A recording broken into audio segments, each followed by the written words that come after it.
네, 오늘은 2022년 6월 29일 이스라엘의 종교적으로 세 번째 달 마지막 날 30일입니다. 오늘은 26번째 파라샤, The Eighth, 여덟 번째 날인데 레위기 9장 1절에서 11장 47절입니다. 이번 파라샤의 제목은 여덟째 날입니다. 레위기 9장 1절에 여덟째 날에 모세가 아론과 그의 아들들과 이스라엘 장로들을 불러다가 하는 구절에서 여덟째가 나온 것입니다. 오늘은 정결한 것과 부정한 것을 이 신약 성경과 연관하여 다루려고 합니다. 레위기에서는 분명히 부정한 것을 먹지 말 것을 말씀하고 있습니다. 그래서 레위기 9장부터 11장, 사무엘하 6장 1절에서 7장 17절, 또 신약 성경은 마가복음 7장 1절에서 23절, 사도행전 5장 1절에서 11절, 사도행전 10장 1절에서 35절, 고린도후서 6장 14절에서 7장 1절, 갈라디아서 2장 11절에서 16절, 베드로전서 1장 14절 15절을 함께 읽고 이 중에서 본문을 선택하여 말씀을 나누겠습니다. 레위기 11장 43절 보면 너희는 기는 바 기어다니는 것 때문에 자기를 가증하게 되게 하지 말며 또한 그것 때문에 스스로 더럽혀 부정하게 되게 하지 말라. 나는 여호와 너희 하나님이라. 내가 거룩하니 너희도 몸을 구별하여 거룩하게 하고 땅에 기는 길 짐승으로 말미암아 스스로 더럽히지 말라. 나는 너희의 하나님이 되려고 너희를 애굽 땅에서 인도하여 낸 여호와라. 내가 거룩하니 너희도 거룩할지어다. 이는 짐승과 새와 물에서 움직이는 모든 생물과 땅에 기는 모든 길짐승에 대한 규례니 부정하고 정한 것과 먹을 생물과 먹지 못할 생물을 분별한 것이니라. 이 레위기 11장의 말씀은 정한 짐승, 즉 정결한 짐승과 부정한 짐승을 열거하고 있습니다. 사람들이 먹어도 가능한 생물과 먹어서는 안 되는 부정한 생물을 확연히 구분하고 있습니다. 오늘날에도 이 기준을 따라서 음식을 먹어야 한다고 생각하는 그리스도인들이 꽤 있습니다. 그렇다면 정결한 음식과 불결한 음식은 오늘날에도 동일하게 구분되어 있습니까? 아니면 사람들이 보기에 좋아도 사람들이 보기에 좋은 대로 먹어도 상관이 없을까요? 또한 이것은 단순히 음식에 관한 내용입니까? 아니면 다른 영적인 의미를 내포하고 있는지 간략하게 살펴보겠습니다. 마가복음 7장 18절 보면 예수께서 이르시되 너희도 이렇게 깨달음이 없느냐? 무엇이든지 밖에서 들어가는 것이 능히 사람을 더럽게 하지 못함을 알지 못하느냐? 이는 마음으로 들어가지 아니하고 배로 들어가 뒤로 나갑니다. 이러므로 모든 음식물을 깨끗하다 하시니라. 또 이르시되 사람에게서 나오는 그것이 사람을 더럽게 하니라. 속에서 곧 사람의 마음에서 나오는 것은 악한 생각, 곧 음란과 도둑질과 살인과 간음과 탐욕과 악독과 속임과 음탕과 질투와 비방과 교만과 우매함이니 이 모든 악한 것이 다 속에서 나와서 사람을 더럽게 하느니라. 이것을 알 수 있는 정확한 길은 예수님께서는 정한 음식과 부정한 음식에 대하여 어떤 견해를 가지고 계시는지 살펴보는 것입니다. 예수님께서는 밖에서 안으로 들어가는 음식물이 사람들을 깨끗하게 하거나 더럽게 하는 것이 아님을 분명하게 마가복음에서 말씀하셨습니다. 예수님의 선언적인 선포, 즉 모든 음식물을 깨끗하다고 결론을 지어 주셨다는 것입니다. 음식물이 사람의 정결함과 더러움을 결정할 수 없음을 분명하게 한계 지어 주셨다는 것입니다.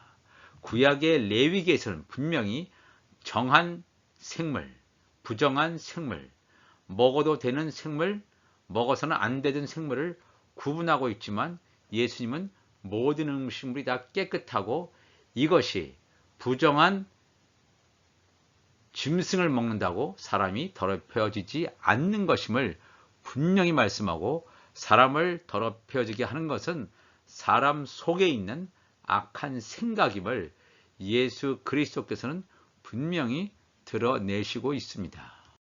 사도행전 10장 9절에도 이튿날 그들이 길을 가다가 그 성에 가까이 갔을 그때에 베드로가 기도하려고 지붕에 올라가니 그 시각은 제6시더라. 그가 시장하여 먹고자 하매 사람들이 준비할 때에 황홀한 중에 하늘이 열리며 한 그릇이 내려오는 것을 보니 큰 보자기 같고 내 귀를 메어 땅에 들이웠더라. 그 안에는 땅에 있는 각종 네 발 가진 짐승과 기는 것과 공중에 나는 것들이 있더라. 또 소리가 있으되 베드로야 일어나 잡아 먹어라 하거늘 베드로가 이르되 주여 그럴 수 없나이다. 속되고 깨끗하지 아니한 것을 내가 결코 먹지 아니하였나이다 한데, 또 두 번째 소리가 있으되 하나님께서 깨끗하게 하신 것을 내가 속되다 하지 말라 하더라. 예수님께서 모든 음식물에 대하여 깨끗함을 선언하신 것으로 모든 그리스도인들이 가지고 있는 문제가 완전히 정리된 것은 아니었습니다.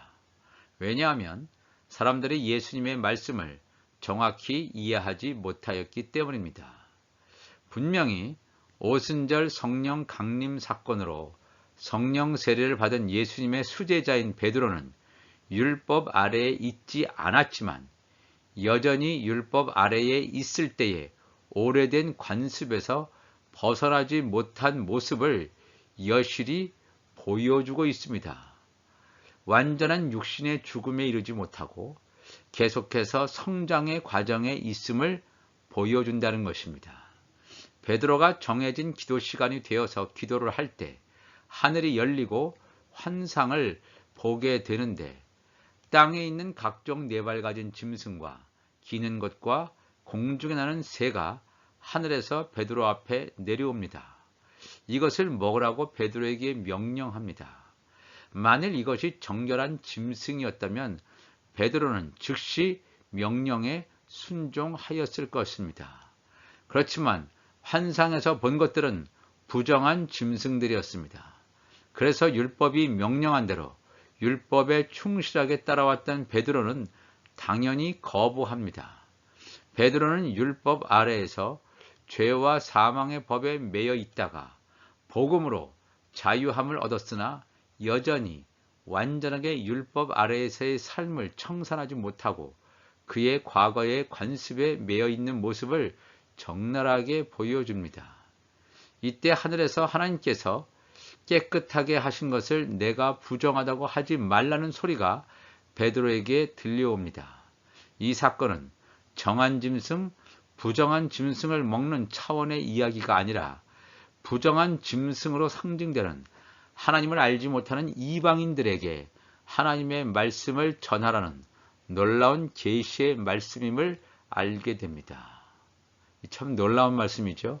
어떻게 보면 이 베드로와 같은 자, 이 유대인들은 자기네들은 정한 짐승이에요.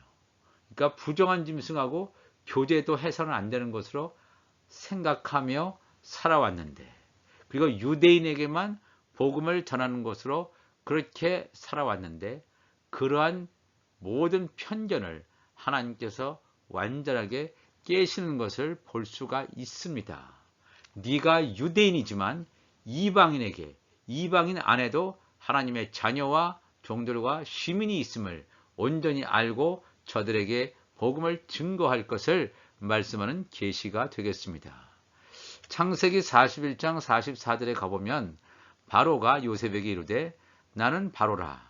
애굽 온 땅에서 내 허락이 없이는 수족을 놀릴 자가 없으리라 하고, 그가 요셉의 이름을 사브낫 바네아라 하고, 또 온의 제사장 보디베라의 딸 아스낫을 그에게 주어 아내로 삼게 하니라. 요셉이 나가 애굽 온 땅을 순찰하니라. 요셉은 예수 그리스도를 예표하는 하나님의 아들입니다. 그런데 그가 이방 종교의 제사장의 딸과 결혼을 하다니 이상하지 않습니까? 지금 이 시대의 이 요셉은 하나님의 자녀, 하나님의 아들, 또 이 마지막 때에 요셉의 한 단인 하나님의 자녀들 예수님의 지체들에게 무엇을 어떻게 해야 될지를 가르쳐주는 예표의 모습입니다. 그런데 우리가 보기에 신앙의 하나의 본으로 삼아야 될 이 요셉 하나님의 자녀가 엉뚱하게 세상 사람과 결혼하고 했다는 사실, 이방인과 결혼했다는 사실, 참으로 이상하지 않습니까? 그런데 이 요셉과 이 아스낫을 통해서 므낫스와 에브라임이라는 자녀들이 태어나게 됩니다. 즉 하나님의 종들이 태어나게 됩니다.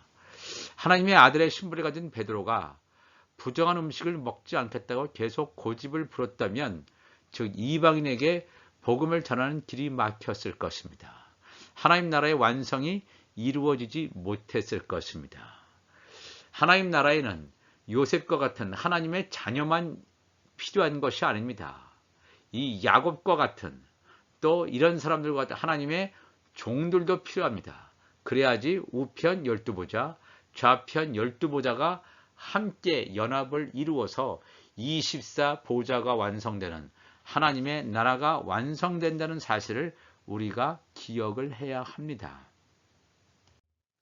갈라디아서 2장 11절 보니까 게바가 즉 베드로죠. 안디옥에 있을 때 책망받을 일이 있기로 내가 바울이 그를 대면하여 책망하였노라. 야고보에게서는 온 어떤 이들이 이르기 전에 게바가 이방인과 함께 먹다가 그들이 오매 그가 할례자들을 두려워하여 떠나 물러가매 남은 유대인들도 그와 같이 외식함으로 바나바도 그들의 외식에 유혹되었느니라. 그러므로 나는 그들이 복음의 진리를 따라 바르게 행하지 아니함을 보고 모든 자 앞에서 게바에게 이르되 내가 유대인으로서 이방인을 따르고 유대인답게 살지 아니하면서 어찌하여 억지로 이방인을 유대인답게 살게 하려느냐 하였노라. 우리는 본래 유대인이요 이방 죄인이 아니로되 사람이 의롭게 되는 것은 율법의 행위로 말미암음이 아니요 오직 예수 그리스도를 믿음으로 말미암는 줄 알므로 우리도 그리스도 예수를 믿나니 이는 우리가 율법의 행위로서가 아니고 그리스도를 믿음으로써 의롭다 함을 얻으려 함이라. 율법의 행위로서는 의롭다 함을 얻을 육체가 없느니라 그랬습니다. 성령 세례를 받은 경험이 있었던 이 베드로는 사도행전 10장에 나타나는 고넬료의 사건을 통해서 하나님 앞에서는 유대인과 이방인의 구분이 없음을 깨닫게 됩니다.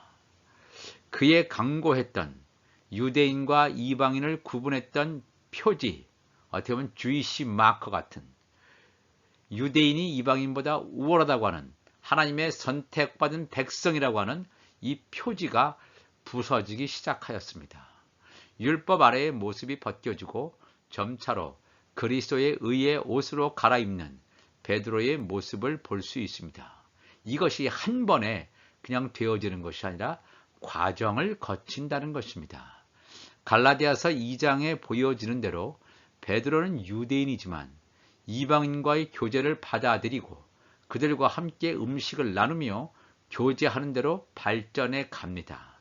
그렇지만 그 예루살렘에 있는 야고보에게서 온 유대인들의 갑작스러운 방문 앞에서 자신의 태도를 일관성 있게 유지하지 못하고 즉 그들 앞에서도 자연스럽게 이방인과의 식탁 교제를 이어가는 태도를 유지하지 못하고 돌변하여 이방인과의 교제를 피하는 태도를 보입니다. 유대인들을 두려워했다는 증거입니다. 하나님의 말씀에 순종하여 이방인들과 교제하여 복음을 전하는 태도를 보이지만 어느 순간에는 사람을 두려워하는 모습을 보입니다. 베드로라고 하여 완전히 성령 충만한 사람이 아니라 하나님의 거룩한 성전으로 지어져가는 과정에 있음을 성경은 솔직하게 드러내고 있습니다. 모든 음식물이 깨끗하다는 예수님의 선포를 마음에 새기며 유대인과 이방인의 구분이 중요한 것이 아니라 들을 귀가 있는 자들에게 복음을 온전히 선포하며 사람들을 두려워하지 않는 성령의 인도하심을 따르는 자들이 되어야 할 줄로 믿습니다. 기도하시겠습니다. 하나님 아버지 감사합니다.